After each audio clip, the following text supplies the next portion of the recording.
All right, so we might as well get started then. So thanks to everybody for coming. I appreciate that. It's kind of a difficult, thorny subject, a little bit difficult to understand, I think, but it's not that hard. I think it's just a matter of spending a little bit of time to take a look at the numbers and see what you can see. So for starters, I'm Todd Madison. And one of the reasons you're listening to me, which is maybe silly from some respects, but I'm the research director for an organization called Transparent California. We collect public pay data on all employees, all public employees in the state of California from almost 5,000 different agencies every year. So I'm in charge of that collection effort. So if you've ever gone to the Transparent California website and looked at any of the data on there, there's a good chance that I've been involved in the collection of that, at least for the last few years. So I know that data pretty well, and we're going to use that tonight to take a look at how the compensation levels look like in Vista Unified. But we're using that just as an example because it came up recently. The general principles we're talking about here apply to pretty much any district if you want to take a look at that. So the biggest problem we have is that school districts tend to be in difficult financial conditions. I mean, unless your school district is very fortunate, in the last couple of years, almost half of the districts in San Diego County have been in financial distress, including Vista. Just a few months before the COVID crisis, they were talking about cutting from here and there. Now, of course, they're getting a huge amount of COVID funds, which kind of papers over the problem. They're getting $76 billion out of the COVID, or $76 million. Billion would be something. It's all one-time funds, though. The problem is that you get that influx of funding, and if you don't take care of the underlying problem, when that goes away, of course, you're going to end up with the same problem. It's kind of like if you can't make your mortgage month to month and somebody gives you a gift and you go out and spend it on a new car, when that's done, you still got the same problem. You can't make your mortgage. So prior to COVID, they were in trouble.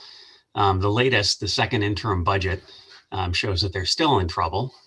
They're projecting a $2.2 million deficit in the year 22-23, which is a long way out. Certainly things can change. It's not a given that that's going to happen when we get there. But on the other hand, it's a reflection of the fact that once the COVID funding goes away, they're going to be in trouble from a financial standpoint, and they're going to have to figure out how to get out of it. So to take a look at this, so now if you look at anybody's budget, we're going to start by, I'm going to share my screen here, and I'm going to show you Vista Unified's budget here. Let me share that screen. Okay. So let's see here. That's not the right screen.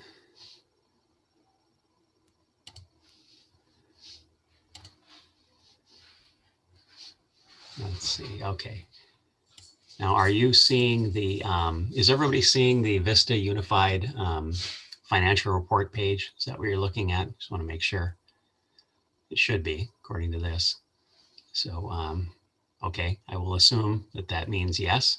So if you go to any school district page, thank you, thumbs up. That's awesome. So if you go to any school district page, any school district website, in general, you're going to find a page devoted to financial reports.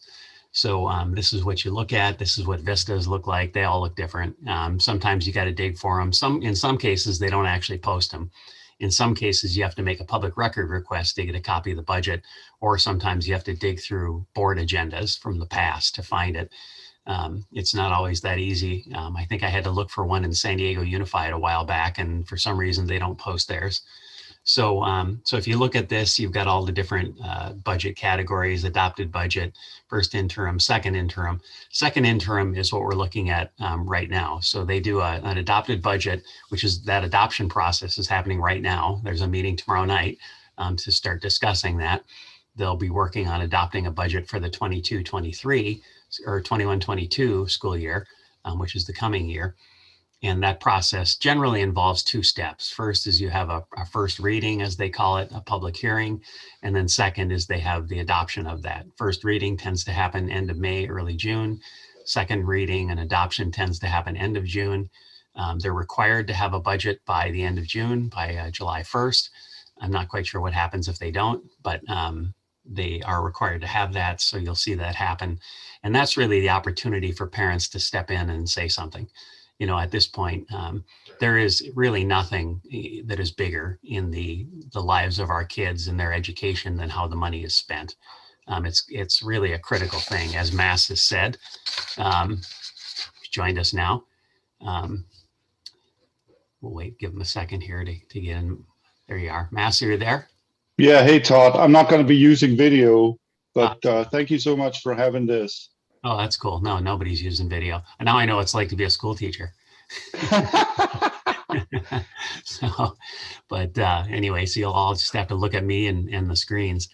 But anyway, we were just talking about the budget process, the fact that they're in the process right now of developing that budget, the two steps, the first public hearing and then the final approval.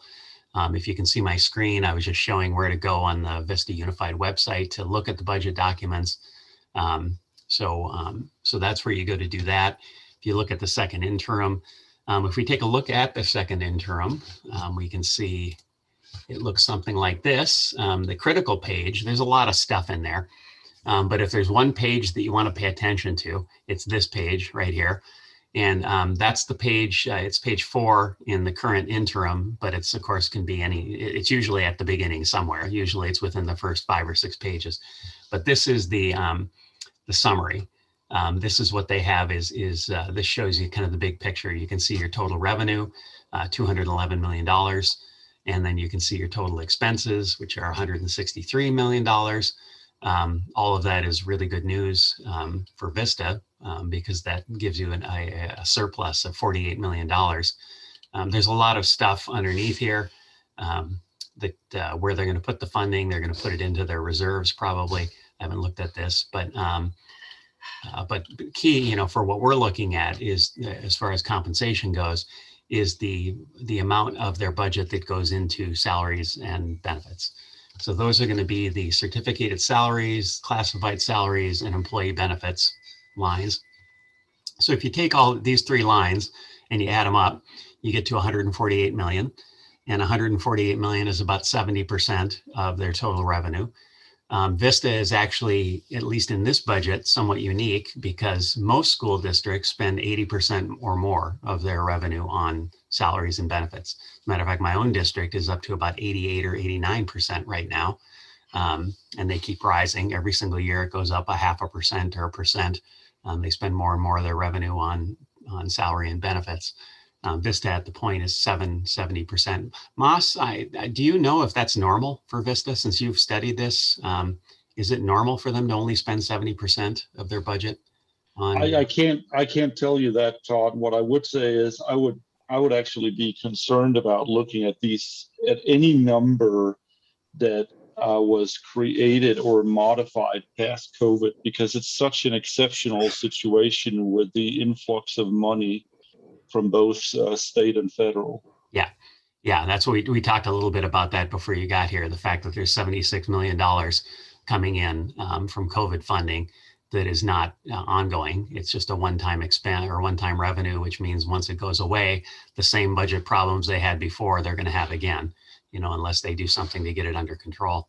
So, yeah. I would actually argue they will have worse problems because the risk I see is they're going to use the windfall to increase their costs for salaries and benefits. And then once you get back to normal, you're actually in a worse situation than you were before because now you have set in stone future costs that you can't dial back.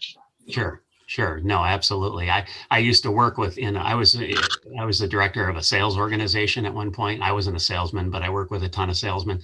And every single time somebody made a big sale or there's a big bonus, they'd go out and buy themselves a Porsche or the BMW or something like that. And you'd always kind of wonder, okay, well, once they got past, this big lump of money they just made, and they're back on their regular salary, how are they going to make the payments on that thing? But it's a similar situation too. If you use that money for something that has ongoing costs, particularly increases in salary and benefits, it's gonna live with you forever. So that's kind of what the budget looks like right now. And you've got the the numbers there are actually looking pretty good, but again, it's just because of COVID right now. So what happens here, though, as Moss has implied, is that they use this money for increases, and then those increases go on forever. The increases that they make, though, can't just do it themselves. They need to be approved by the school board. If anybody's watched that here, they typically have a public hearing, and then they have a final approval on it at some point. So it is a decision. It's not anything anybody is forced to do. No one requires that they give anybody an extra raise. It's something they choose. And there is really nothing in a school board's purview that it has more impact on both the financials and then, of course, the education of our kids than decisions like that. For example, with $148 million total expense for salary and benefits, if you go up 1%, if you give a 1% contract increase, that's $1.48 million. So you go from having a $2.2 million deficit to a 3.7 or whatever that number works out to be instantly by doing that. And pretty frequently, those extra contract raises tend to be 3%. They're not 1%. So that can be a pretty huge amount of money. In my own district, they were actually almost out of the hole in December of 2019. They were actually coming out of qualified budget status. And then all of a sudden they decided to give themselves raises, which put them right back in it again. So for those who don't know, qualified, there are various budget statuses. It's called positive, qualified, or negative. Positive means you can pay your bills. Qualified means you can't demonstrate you're going to be able to pay your bills for all 3 years going forward. Negative means you can't pay your bills today. And when you get negative, then the county and the state have special powers. They can actually step in and override local decisions if they want to. So that's kind of the danger of of heading in that direction. So anyway, we'll go into the budget thing. We're going to be doing an overall budget seminar through the Parent Association at some point in the next week or two. So we'll go more into it there. But when we look at this, one thing to keep in mind is that the schools typically will tell us that they're, quote, underfunded. That's typically and it's kind of common. What you commonly hear is that school budgets have been cut for so long that blah, blah, blah, blah, blah. It always starts with that. In reality, since we passed Prop 30 in 2012, which raised sales taxes and some income tax on ourselves to fund better education, school funding has literally skyrocketed. Back in 2012, we spent $9,656 per ADA. They based their funding on average daily attendance, ADA. And then in 2020, it was almost $15,000. So it's up about $5,300 per ADA over the course of time there. That is an average of 5.63% per year, which is about over twice the rate of inflation. So when they say school funding has been cut or we're underfunded, they're talking about an increase that's twice the rate of inflation. Now, having managed a fairly large private industry business, I can tell you that if your revenue went up at twice the rate of inflation, you would be popping corks. You would not be complaining. You would be celebrating at that point. But schools, they tend to benefit by having this myth that somehow they're just barely scraping by and not getting enough money. So Todd, the counter argument that is presented to that is that they say that the cuts they took after the 2008 financial recession, or whatever it's called, the Great Recession, I think it ended up being called, was so big that even with that extra money coming in, they're not back to where they were. Do you know if that's a true statement? We'll get to that in just a minute, but you're right. That is one of the things they say. And actually, if you look at the long term from 2007 through this year, it's only the last couple of years that inflation adjusted funding per ADA is up above what it was in 2007. So, and it's not significantly above, it's up, it's up by a few percent. So they are right in that respect. But on the other hand, they've now had 7 or 8 years of revenue rising at a rate twice the rate of inflation. So there's been plenty of opportunity to get it under control. I mean, we may not be, at the point of having gold-plated hot tubs in every school, But on the other hand, we shouldn't be in financial distress at this point. We should, if we had good financial management, we'd have it under control right now. So, so one of the things to look at, if anybody really wants to get into the data dweeb thing of this, you can go into what the state calls the SACS database. That's what this page here is. This is actually a database that the state keeps track of for every single school district in the state, and you can download this giant Excel file, or actually it's a Microsoft Access database file, 34 meg. It's not too giant, but it's large. So if you really want to dig into the numbers, you can do that. What you get when you look at that is something like this. Which is what I've done I've been keeping track of this for quite some time. And you can see how the rise in per ADA funding has been going since 2012. And the total there, 5.63% compound annual growth rate. So, so something for people who may want to dig into it more deeply. So, with that, what they always say too is that it's special ed funding. Special ed funding has been, or special ed needs have been rising substantially. Now, I don't have any specifics on Vista Unified special ed funding. The Union Tribune did an article about a year ago on special ed funding in San Diego County, actually almost 2 years ago now in 2019. And when they looked at it, they showed that special ed funding has gone up, or not funding, but expense has gone up by 26% over the period they were looking at. At the same time, revenue had gone up by 42%. So basically, the cost of special ed was actually lagging the cost or the increase in revenue. So it's hard to say. I can shed some light on that for Vista. Yeah. The increases for Vista have been very substantial. So up until 2012, for 2 or 3 years, we were hovering around 10 to 12 million in cost. And then it just really took off. And today it is just shy of 40 million. So almost a quadrupling. Wow. And I am not gonna say anything bad about people who are no longer with us. We did for at least 8 years. I don't remember if it was 8 or 12. I think it was just 8. We did have a board member who was also a special education advocate. Obviously, he did not violate any, what is that called, conflict of interest rules. So he did not advocate for any kids in the district while he was a school board member. But I think his philosophy about what was appropriate expenditure levels was definitely influenced the rest of the board. Let's put it that way. Yeah, well, I don't begrudge special needs kids by any means. I think that if there's any segment of the population that deserves some special attention, of course they do. It's surprising that Vista's costs have gone up that tremendously when we're just not seeing that in the county as a whole. But I'm sure it's very variable from district to district, depending on whatever their needs and their board members feel is important, of course. So Todd, 2 years ago, in 2019, right? I want to say, 21-19, we actually went through a series of 3 budget cuts in a year that saved over $30 million.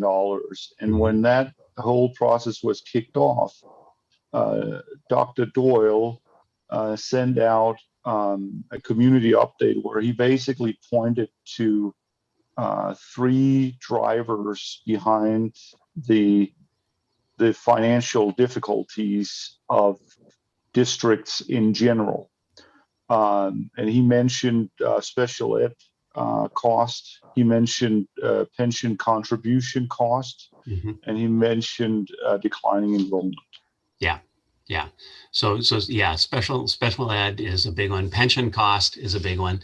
That was next on my agenda here to look at. If you look at pension costs, this is the contribution rate for the employee or employer contribution. This is the part that the district contributes to. And this is something that it kind of gets me when they complain about it, is because this is money given to them.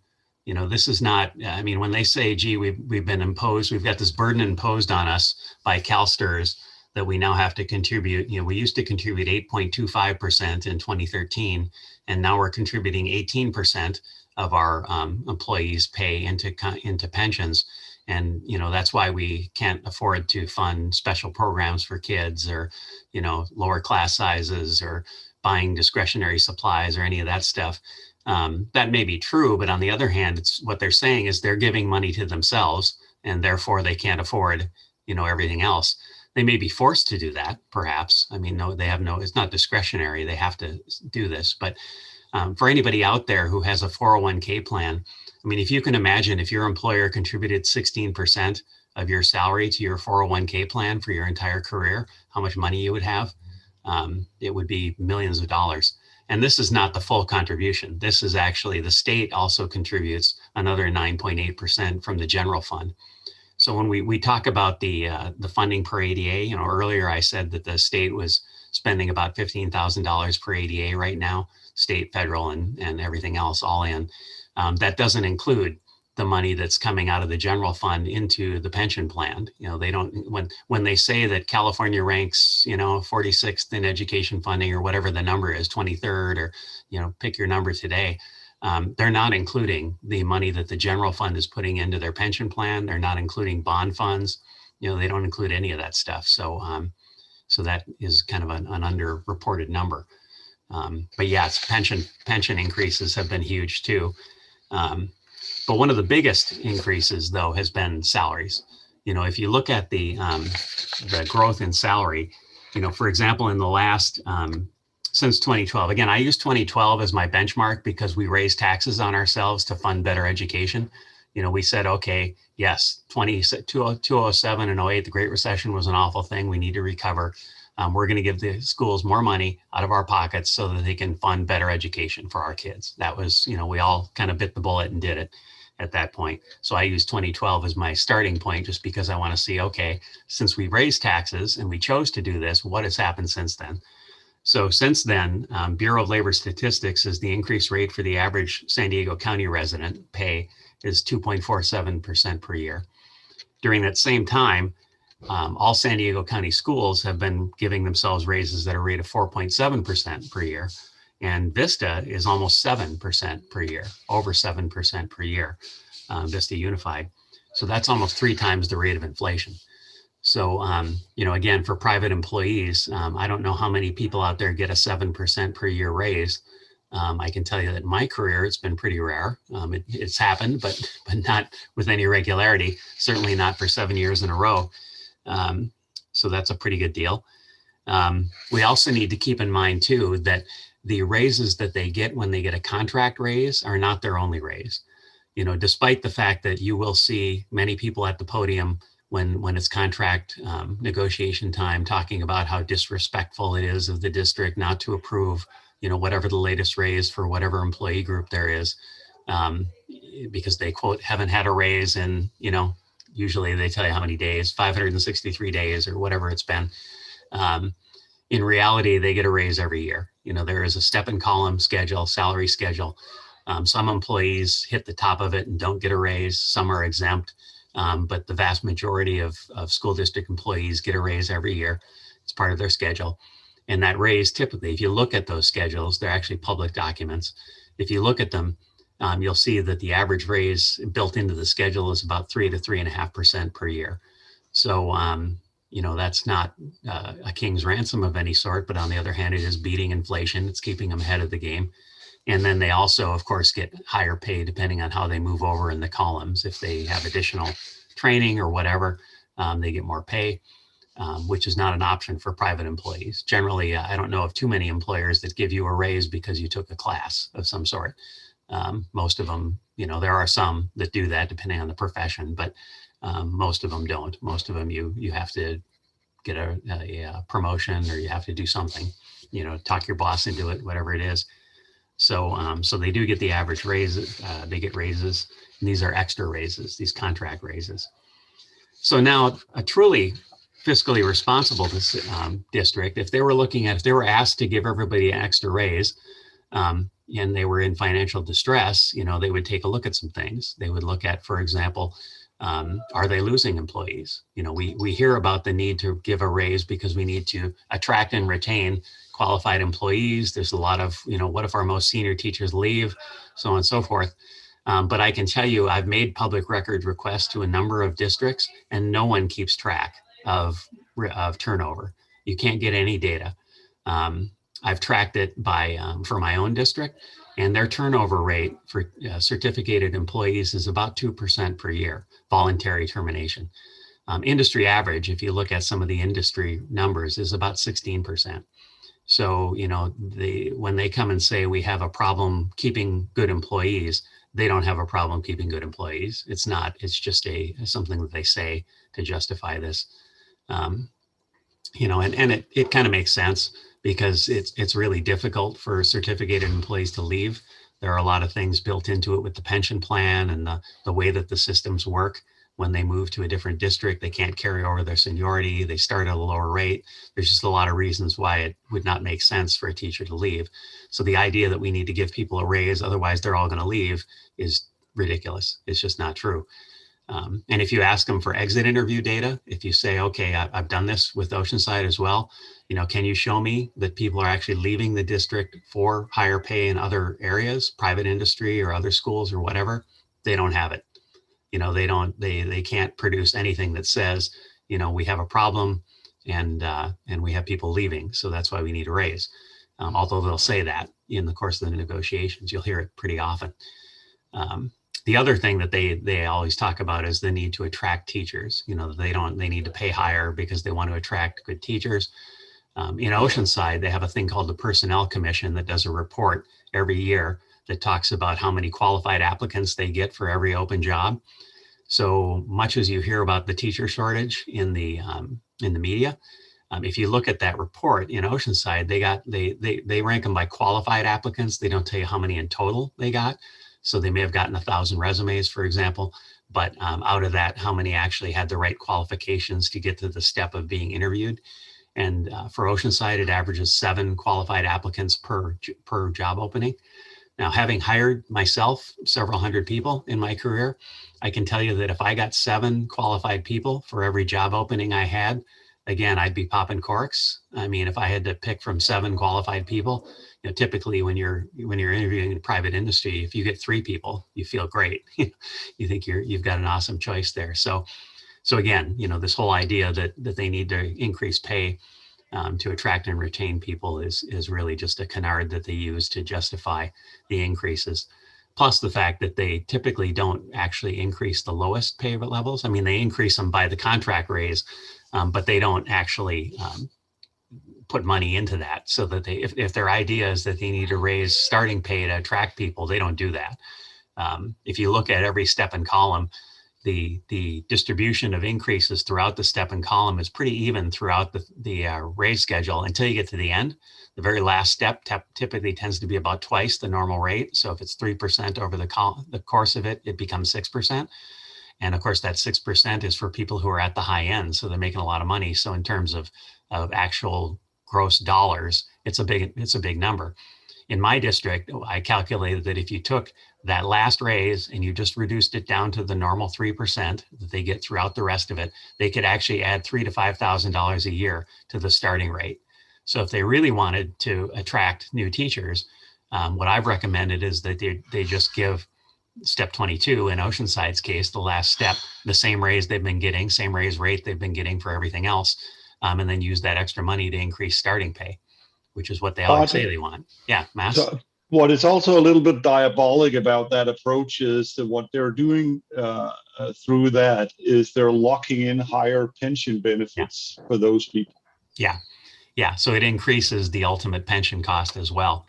So with that, so let's take a look at, we could say, I could say, for example, let's say 7% a year is ridiculous as an increase rate.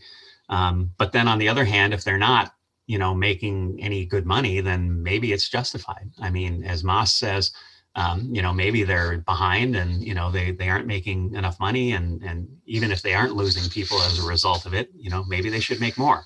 So let's take a look at the actual data on that. So again, I am the research director for Transparent California, so I collect this data. So what I do is I go out and I make a public record request, and I ask every district in the state for their data, and then they have to respond. And this is, for example, this is the source data for Vista Unified right here. This is what they sent me. So you can see I somewhat frequently get into flame wars, maybe you want to call it, with Facebook people about the fact that this is, quote, not accurate data. This is actually data from their own pay records. This is a data dump output from PeopleSoft, probably in Vista's case. So, I mean, if it's not accurate, then their W-2s are not accurate either. So they're reporting inaccurately to the IRS.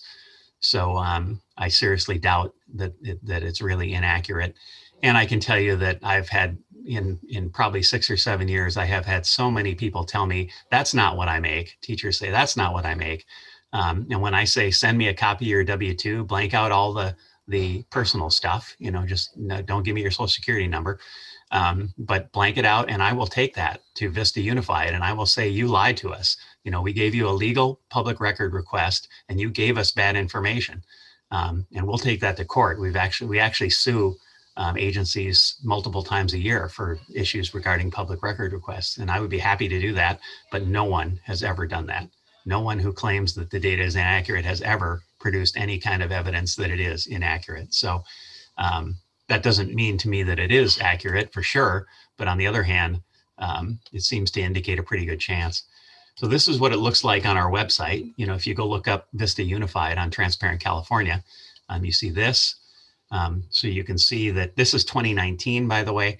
The reason that we're 2 years behind, or basically a year behind now, is because the state doesn't require that this data be reported into them until July 1st of the year following. So 2020 is not going to be available from districts until July 1st, 2020. So we won't have 2020. Then the process, there's 1,033 school districts in California. And there's basically just me and a couple of very low paid interns that handle this process. So it takes 6 months at least to get the data into the system, to make all those requests. And of course, school districts are not happy. So many of them drag their feet and have to be asked over and over again. And occasionally we have to threaten legal action. So, eventually we'll get it all in there. But for right now, we're only caught up to most of 2019.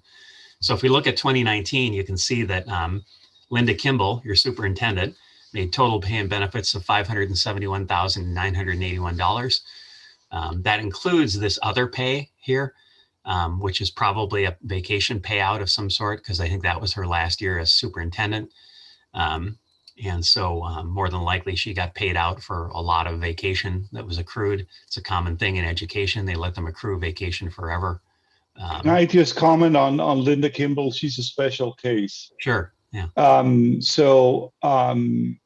They hired her and almost immediately regretted hiring her. And so they had to let her go, and she got a year extra worth of salary for that. Okay. Because what you're showing there in other pay is essentially what we're also paying Dr. Doyle now. Yeah, okay. So that's a special case. Yeah. But we do see this, there's a guy in 2018 in, I believe, Bonsall or Fallbrook, Pedroza, I think his name is Hugh Pedroza. He made $500 and some thousand in his last year as well.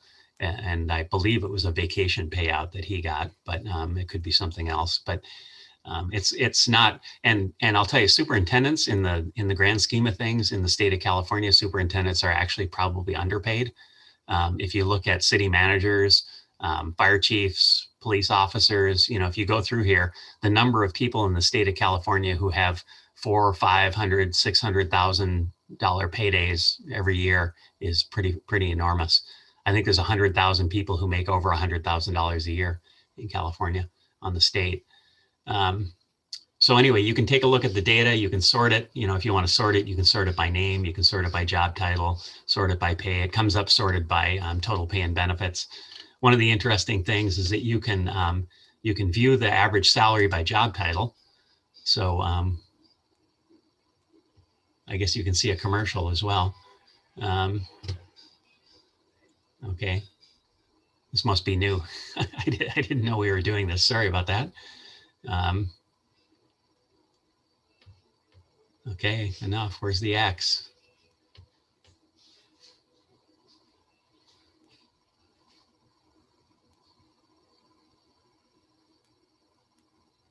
Okay. No, I don't want to learn more. Okay. I'm not seeing an X here. I need to talk to our programmers or something. Hopefully I won't do that here either. One of the interesting things, you can subscribe to an agency. So if you subscribe to Vista, you can plug your email address in, and whenever new data is posted, you'll get an email saying it's new if you want to see it. It only happens once a year, so it's not a particularly frequent thing, but if you want to do that, you can do that with any agency, your city, your state, your water district, whatever, school. And you can download the records. This is what I do to generate the data I'm about to show you, is that I can download the payroll data into an Excel spreadsheet for any year. So so with that, what I've done is I've downloaded Vista, and then I plug it into a spreadsheet. I have a template, and that template, you can see all the data down below here. That template goes through and it identifies which jobs are first of all, full-time. We don't, when they say, our average pay is $38,000 a year, whatever it is, you can't really use an average because there's a ton of people in school districts that don't work full-time, the noon duties, or, people who are, job sharing and things like that. So an average doesn't really do you much good. So you have to identify full-time. For my purposes, I use, someone has to have made minimum wage for an entire year to qualify as a full-time employee. That's not particularly accurate either, because it could be that a superintendent only worked half a year, and then they would show in my record as a full-time employee because they made more than minimum wage. But on the other hand, they certainly weren't full-time. But if anything, it understates the number. So all full-time, and then you can see the admin, the full-time admin. You can see what their total pay and then their total compensation is. Total compensation includes benefits. So it includes the cost of pension plan coverage. It includes the healthcare. It includes basically all the costs. So one of the issues that I have is that, oh, Sheila, you had a question? Yes. When you say does that include, earlier you mentioned the state's contribution? Does that include the state's contribution here, or just from the district itself? Just from the district, just from the district itself. This is only things that flow through the district's own payroll system.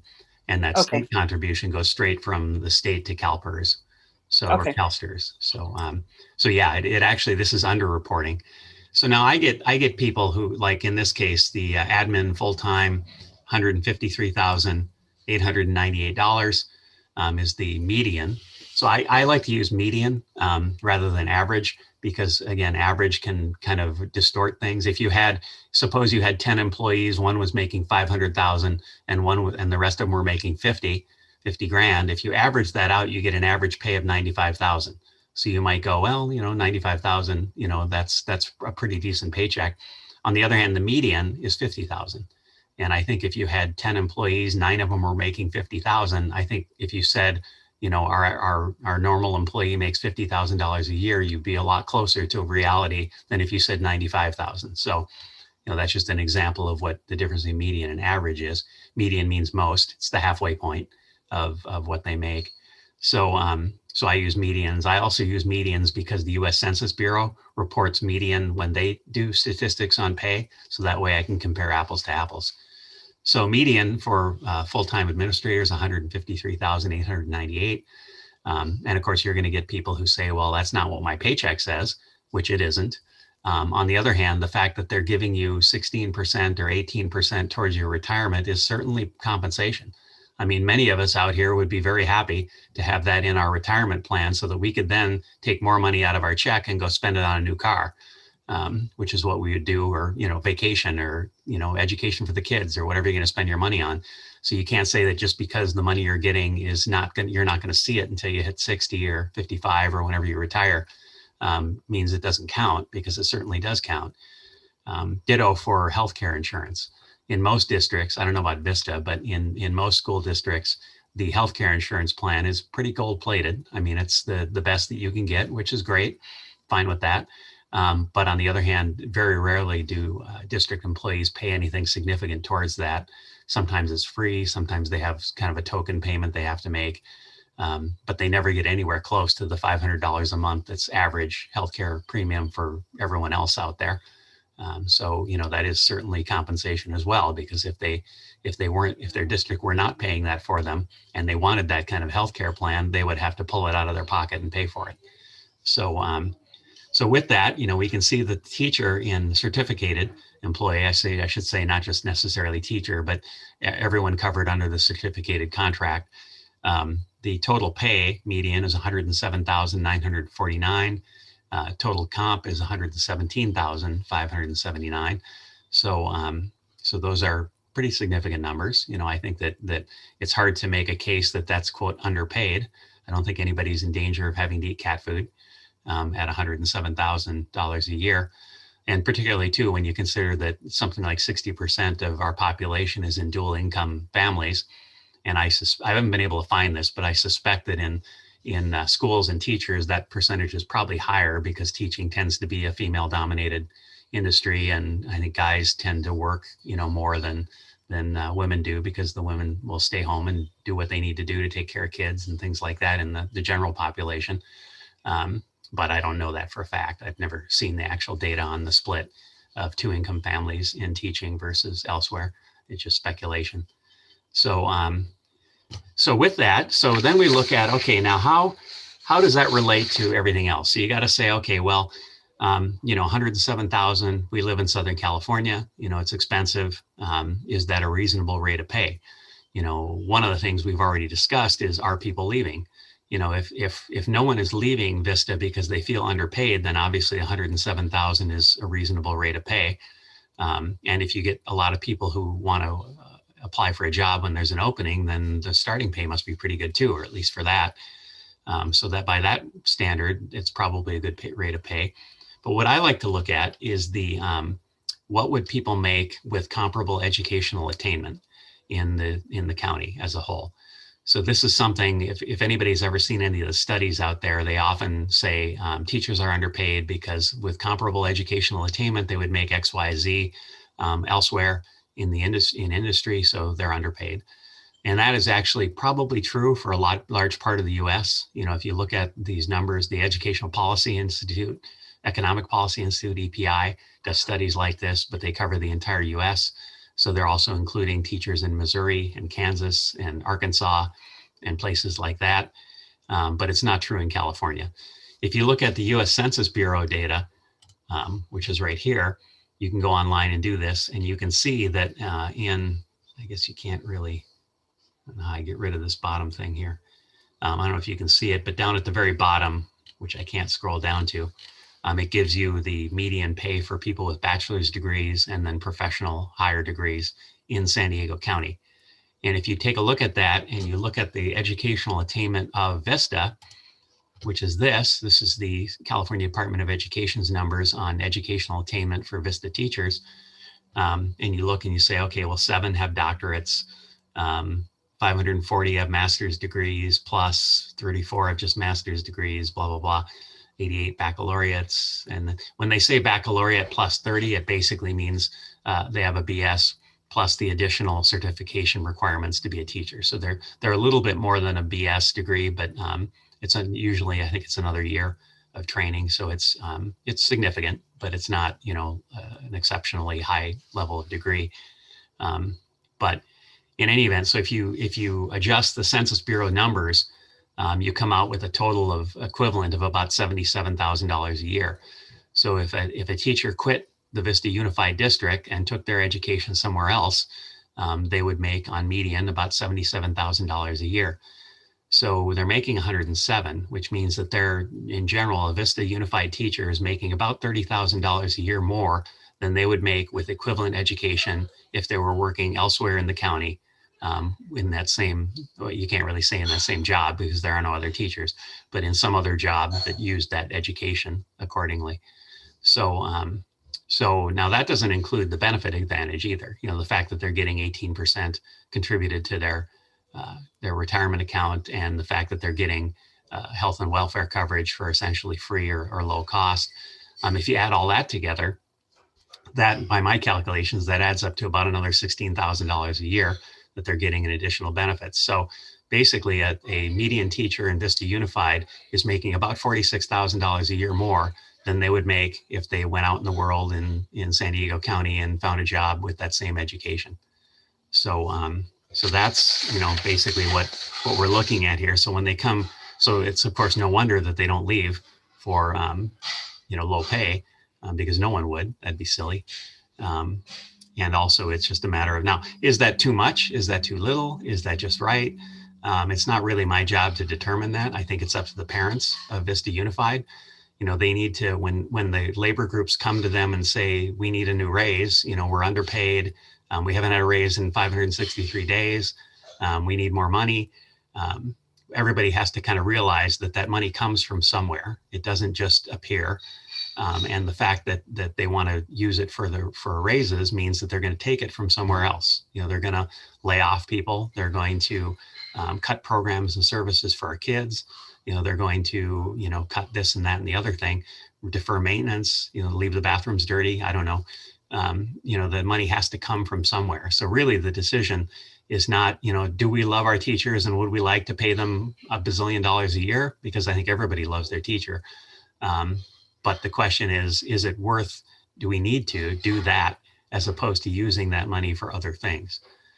When I did the last negotiation, went through the last negotiation here in Oceanside, I did some calculations and spoke at several board meetings and basically said, you know, if we didn't give the teachers this 3%, we could fully fund every bit of discretionary funds. You know, we wouldn't need teachers to beg parents for paper towels and Post-it notes and things in classes. We wouldn't need them to take money out of their pocket to buy stuff.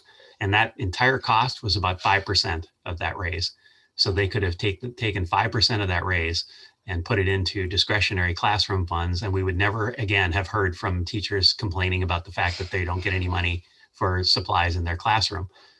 So things like that, you know, instructional materials, they could have taken about 1/3 of that money and doubled the money that they spend on instructional materials every year. Class sizes, they could have taken that, if they took that entire raise and put it into hiring new teachers to lower class sizes, they would have lowered the class size by about 3 or 4 kids per class. So, so those are pretty significant impacts on our kids.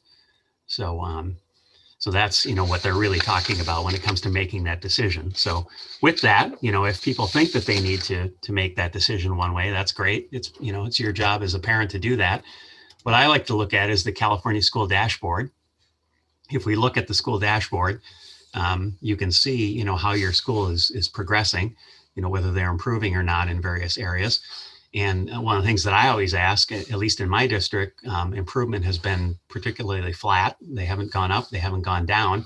So when they say the way to improve our education is to spend more money on ourselves, then I can always say, well, that hasn't actually worked in the past. It has produced 0 results.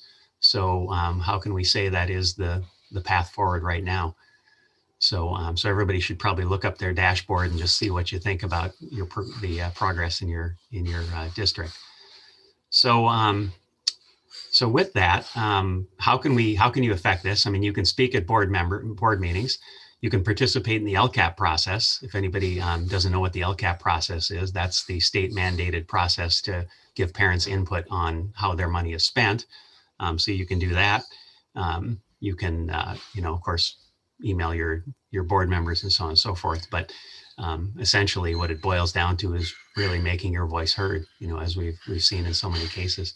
So that's kind of the end of my talk here. Does anybody have any questions at this point? Anything, yeah. Mas? Yeah, so you've shown some really great resources, and I could tell in preparation for this meeting, you were kind of switching from tab to tab where you had pre-selected this data. I'm curious if you could send out all these links that you've used. So for instance, if there is a direct link that would take you straight to the Vista Unified California School Dashboard, that would be great. And the same thing for the other links that you have used throughout your presentation would be really helpful. I would love to bookmark them myself. Sure. I mean, I can post them in the Yeah, that would be perfect. the group, but if anybody wants to write it down, it's actually pretty simple. It's Todd Madison, my name, 2Ds.com, and then /education and /references. Okay. So I have a web page that I post where I list all these things. I don't list like Vista's own page in the dashboard, of course, but I list like all the other sources, Transparent California, or the Census Bureau, or things like that. But I'll put that into the comments on the web, on the Facebook site as well. So obviously the big problem that we have is that you can get parents engaged when, for instance, the kids aren't going to school for a year plus, right? Mm-hmm. Or you can get parents engaged when they're trying to shut down magnet schools, or you can get parents engaged when they're trying to get rid of school resource officers. But you're up against someone who is always engaged. Yeah. I mean, the CSEA and the VTA are present at every single meeting. They talk to all the board members all the time. So that's kind of that's the fundamental power disparity that's going on here. Mm-hmm. Mm-hmm. Yeah, that's what you're up against, and you're up against a very well-funded organization. They've got they collect over $1,000 a year in dues. In my district, it's about $1.5 million a year that go into union dues, and so as everyone knows, they can fund the election of board members. They can afford to have teachers go out and knock on doors and wave signs and do all of this. I don't know if everybody here has read Rebecca Friedrich's book, something about Goliath. I forget if it's like, up against Goliath or something like that. Rebecca Friedrichs is the teacher that went into the Supreme Court attempting to get the rule that requires teachers to pay union dues declared unconstitutional. She actually lost that case because a Supreme Court justice died in the middle of the case. But it ultimately was won by a guy named Janus a couple of years later. So right now, teachers are allowed to opt out of paying union dues if they don't want to. Most of them don't, because it's really in their financial best interests. It's all about what works for me, which is normal human nature. Can't blame anybody for that. But on the other hand, it does fund, many millions. The CTA, California Teachers Association, is the single largest contributor to political campaigns in the state of California. They spend tens of millions of dollars every single year to influence our elections. So that's what we're up against, and we're just parents.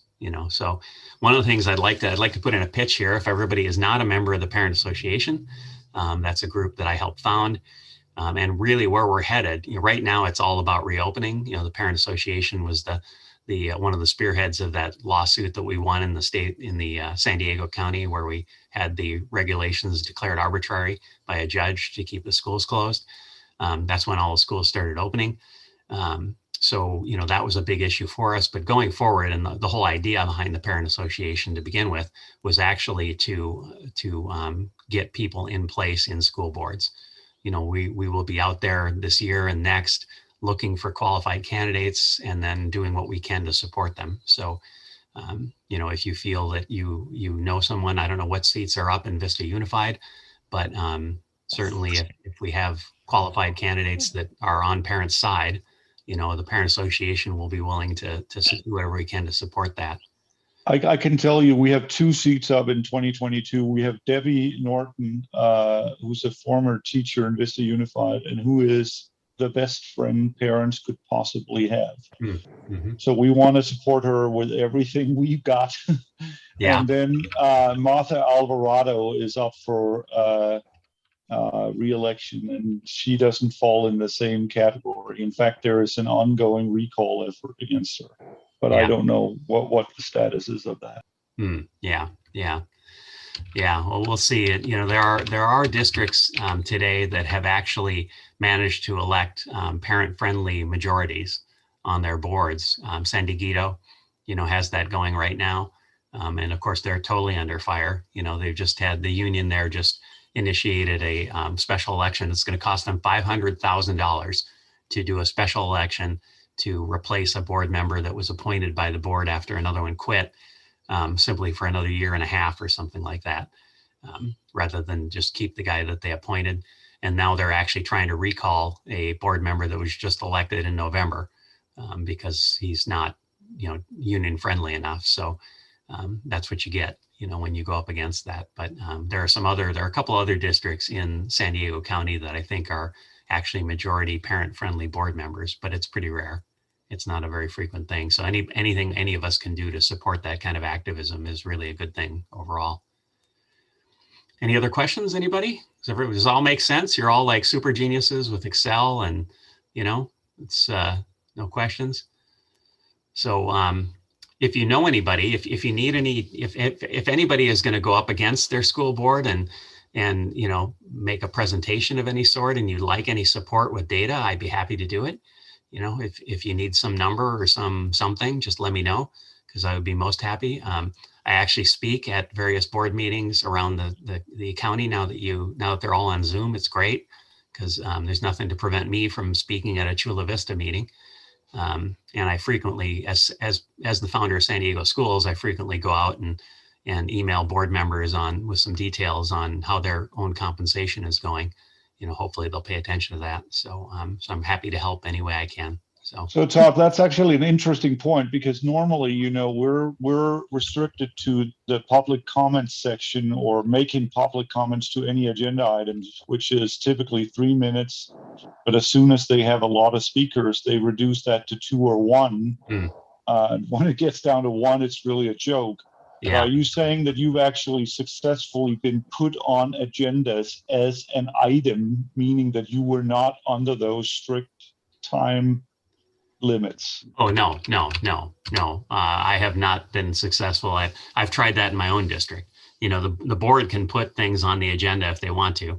And I have several times asked to be put on the agenda to discuss their compensation in the course of negotiations, but they don't do that. They're not going to let me on the agenda.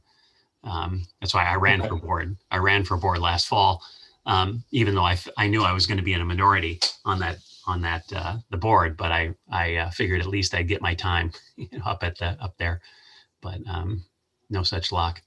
So you're basically, what you're volunteering for is 3 minutes essentially. Yeah. Okay, got it. Yeah. Got it. Thank you.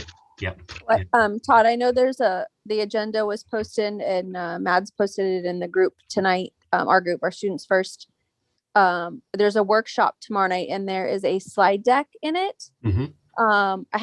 It was posted at 6:30, so I wasn't able to look at it before we got on this call. Oh.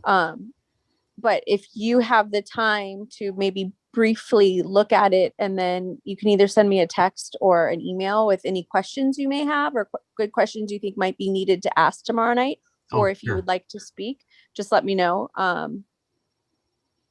Yeah, no, I'll take a look at that and see, and Okay. I can post something on the Facebook group too as well if I see anything like particularly egregious in there.